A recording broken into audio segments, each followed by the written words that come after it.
Krishna. So reading today, Canto 2, Chapter 6, verse 21. And I will just say the invocation. Om Namo Bhagavate Vasudevaya. Om Namo Bhagavate Vasudevaya. Om Namo Bhagavate Vasudevaya. Right, text 21. By his energies, the all-pervading personality of Godhead is thus comprehensively the master in the activities of controlling and in devotional service. He is the ultimate master of both nescience and factual knowledge of all situations. Purport. The word Vishvan is significant in this verse. One who travels perfectly in every field of activity is called the Purusha or Kshetra Gyan. These two terms, Kshetra Gyan and Purusha, are equally applicable to both the individual self and the Supreme Self, the Lord. In the Bhagavad Gita 13.3, the matter is explained as follows. Kshetra Gyan chapi mam vidi sarva kshetresu bharata kshetra kshetranaya gyanam yathaj gyanam mata mama. Kshetra means the place, and one who knows the place is called the Kshetra Gyan. The individual self knows about his limited field of activities, but the Supreme Self, the Lord, knows about the unlimited field of activities. The individual soul knows about his own thinking, feeling and willing activities, but the Super Soul, or the Paramatma, the Supreme Controller, being present everywhere, knows everyone's thinking, feeling and willing activities. And as such, the individual living entity is the minute master of his personal affairs, whereas the Supreme Personality of Godhead is the master of everyone's affairs, past, present and future. Vedaham samatitani, etc. Only the ignorant person does not know this difference between the Lord and the living entities. The living entities, as distinguished from incognizant matter, may be qualitatively equal to the Lord in cognizance, but the living entity can never be equal to the Lord in full knowledge of past, present and future. And because the living entity is partially cognizant, he is therefore sometimes forgetful of his own identity. This forgetfulness is specifically manifested in the field of the Ekapada Vibhuti. So there it says Ekapada Vibhuti of the Lord, or in the material world, but in the Tripad Vibhuti field of actions, or in the spiritual world, there is no forgetfulness by the living entities, who are free from all kinds of contaminations resulting from the forgetful state of existence. The material body is the symbol of the gross and subtle form of forgetfulness. Therefore, the whole atmosphere of the material world is called avidya, or nescience, whereas the whole atmosphere of the spiritual world is called vidya, or not full of knowledge. There are different stages of avidya, and they are called dharma, artha, and moksha. No comma. Did yours have comma? Yeah, dharma, artha, karma and moksha. Yeah. The idea of moksha, or liberation, held by the monist in the matter of oneness of the living entity and the Lord by ultimate merging in one, is also the last stage of materialism or forgetfulness. Knowledge of the qualitative oneness of the self and super-self is partial knowledge, and ignorance also, because there is no knowledge of the quantitative difference, as explained above. The individual self can never be equal to the Lord or cognizance, equal to the Lord in cognizance. Otherwise, he cannot be placed in the state of forgetfulness. So, because there is a stage of forgetfulness of the individual selves, or the living entities, there is always a gulf of difference between the Lord and the living entity, as between the part and the whole. The part is never equal to the whole, so the conception of 100% equality of the living being with the Lord is also nescience. In the field of nescience, Activities are directed toward lording it over the creation. In the material world, therefore, everyone is engaged in acquiring material opulence to lord it over the material world. Therefore, there is always clash and frustration, which are the symptoms of nescience. But in the field of knowledge, there is devotional service to the Lord, bhakti. Therefore, there is no chance of being contaminated by the influence of nescience or forgetfulness, avidya, in the liberated stage of devotional activities. The Lord is thus the proprietor of the fields, both of nescience and of cognition, and it remains the choice of the living entity to exist in either of the above regions. Interesting. Okay. Any thoughts?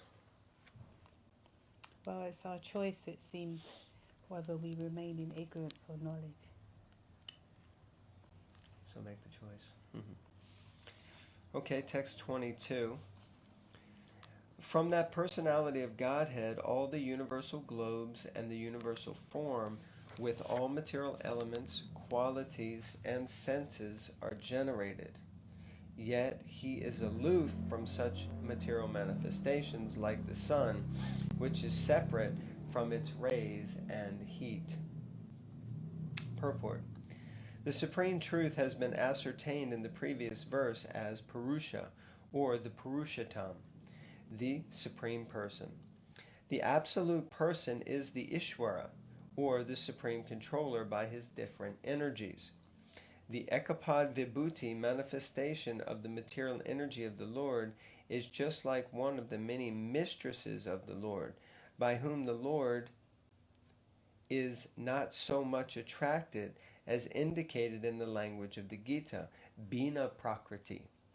But the region of the Tripad Vibhuti, being a pure spiritual manifestation of the energy of the Lord, is, so to speak, more attractive to him. The Lord therefore generates the material manifestations by impregnating the material energy, and then within the manifestation he expands himself as the gigantic form of the Vishvarup. The Vishvarup, as it was shown to Arjuna, is not the original form of the Lord. The original form of the Lord is the transcendental form of Purushottam, or Krishna himself. It is very nicely explained herein that he expands himself just like the sun. The sun expands itself by its terrible heat and rays, yet the sun is always aloof from such rays and heat.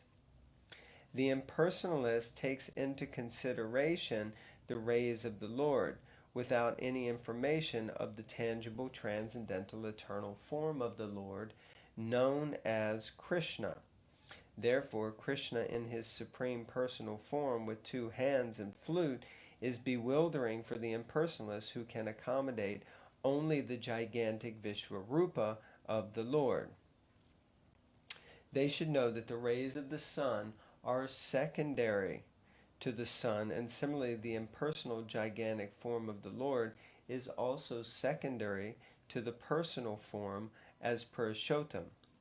The Brahma Samhita 537 confirms this statement as follows: Ananda Chinmaya Rasa Pratibhavitabis Tabir Ya Eva Nija Rupataya Kalabi Goloka Eva Nivashat Yakilat Mabuto Govinda Madipursham Tamaham Bhajami.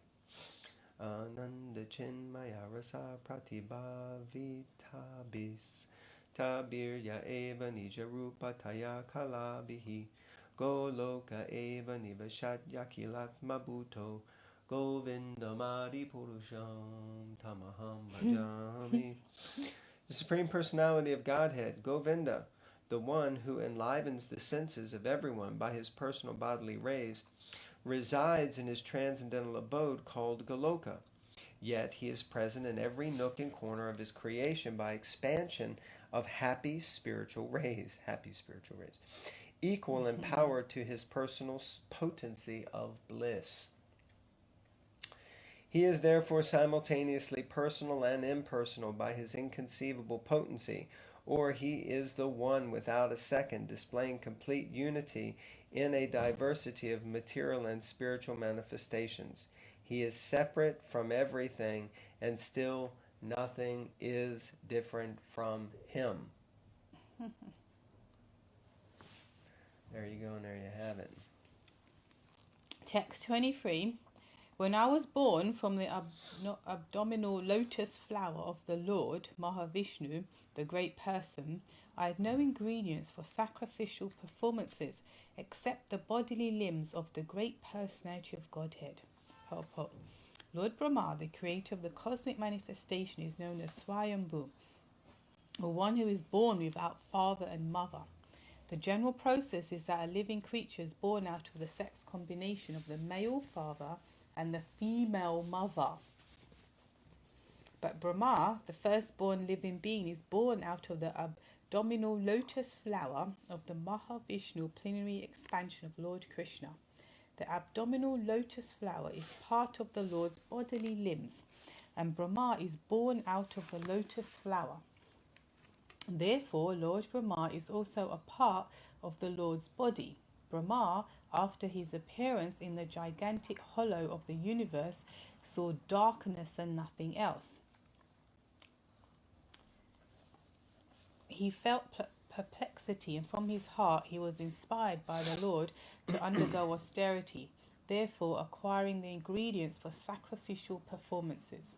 But there was nothing besides the two of them, namely the personality of Mahavishnu and Brahma himself, born of the bodily part of the Lord.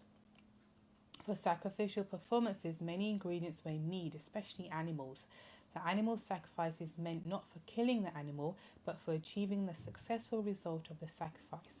The animal offered in the sacrificial fire is, so to speak, destroyed, but the next moment it is given a new life by dint of the Vedic hymns chanted by the expert priest.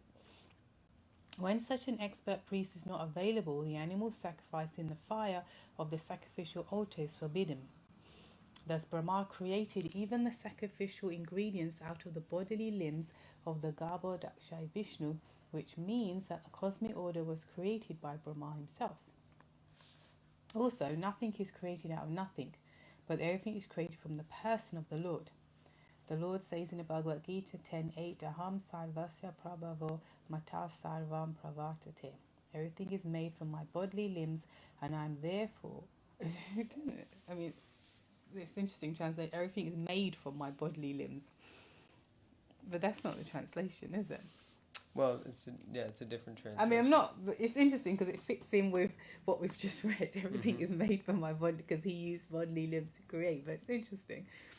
Everything is made from my bodily limbs, and I'm therefore the original source of all creation, which fits in with what just we read, that Brahma created everything from sacrificial ingredients from the limbs of Garbhodakshai Vishnu. Right. The impersonalists argue that there is no use in worshipping the Lord when everything is nothing but the Lord himself. The personalist, however, worships the Lord out of a great sense of gratitude, utilizing the ingredients born out of the bodily limbs of the Lord. The fruits and the flowers are available from the body of the earth, and yet Mother Earth is worshipped by the sensible devotee with ingredients born from the earth. Similarly, Mother Ganges is worshipped by the water of the Ganges, and yet the worshipper enjoys the results of such worship. Worship of the Lord is also performed by the ingredients born from the bodily limbs of the Lord, and yet the worshipper, who is himself a part of the Lord, achieves the result of devotional service to the Lord, while the impersonalist wrongly concludes that he is the Lord himself. The personalist, out of a great gratitude, worships the Lord in devotional service, knowing perfectly well that nothing is different from the Lord. The devotee therefore endeavors to apply everything in the service of the Lord, because he knows that everything is the property of the Lord, and that no one can claim anything as one's own. This perfect conception of oneness helps the worshipper in being engaged in his loving service, whereas the impersonalist, being falsely puffed up, remains a non-devotee forever without being recognized by the Lord.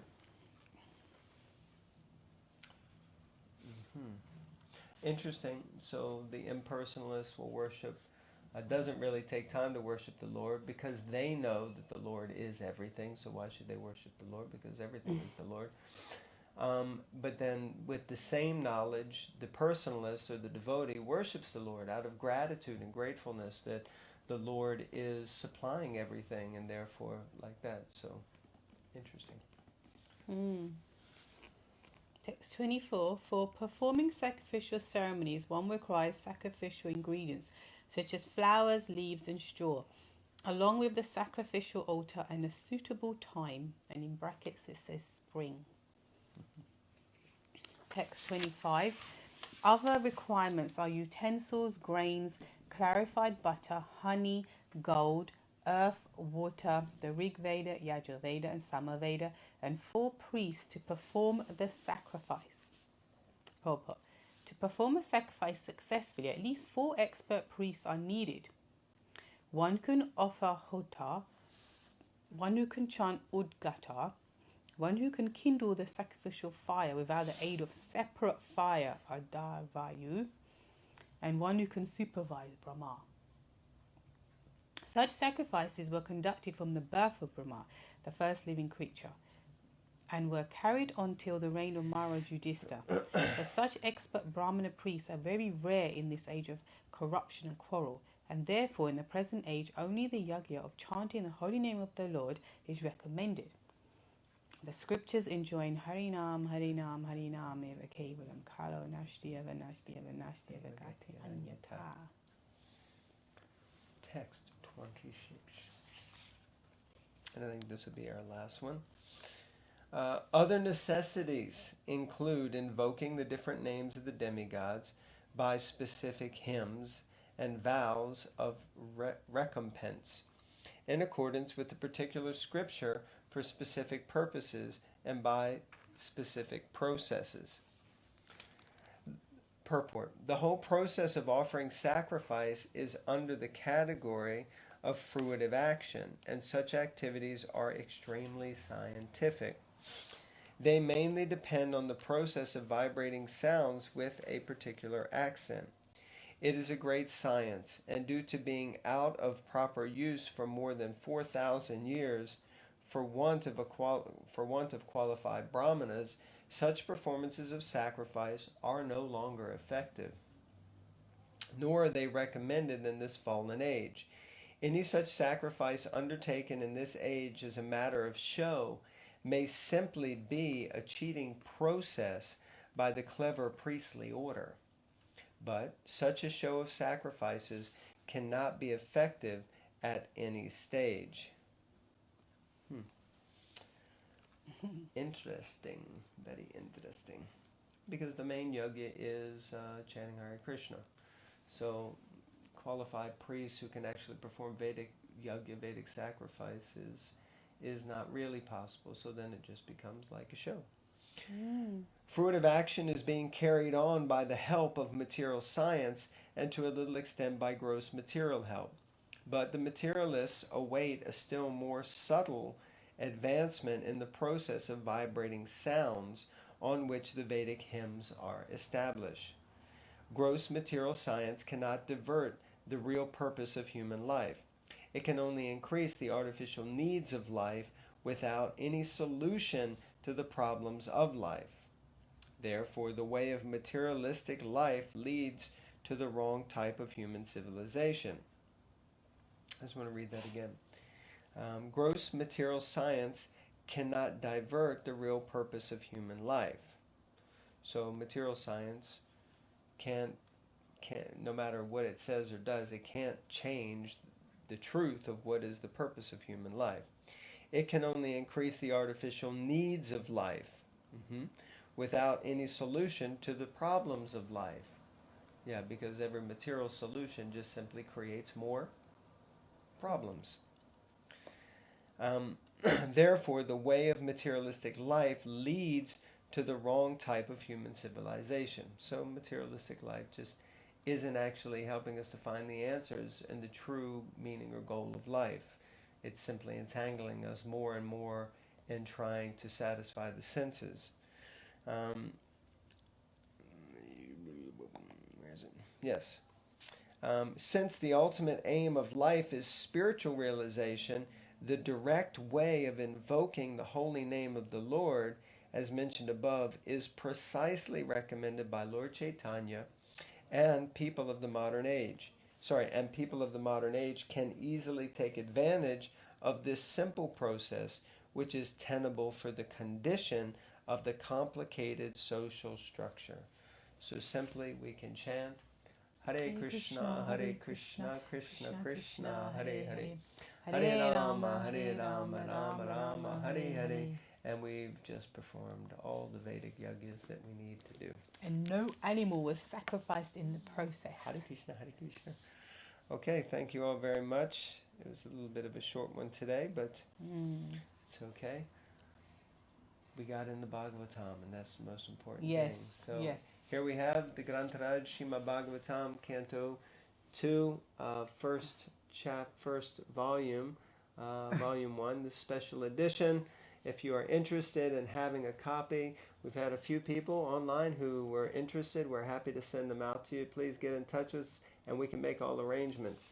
Hare Krishna, thank you very much. Srila Prabhupada ki jai, Grantaraj Srimad Bhagavatam ki jai.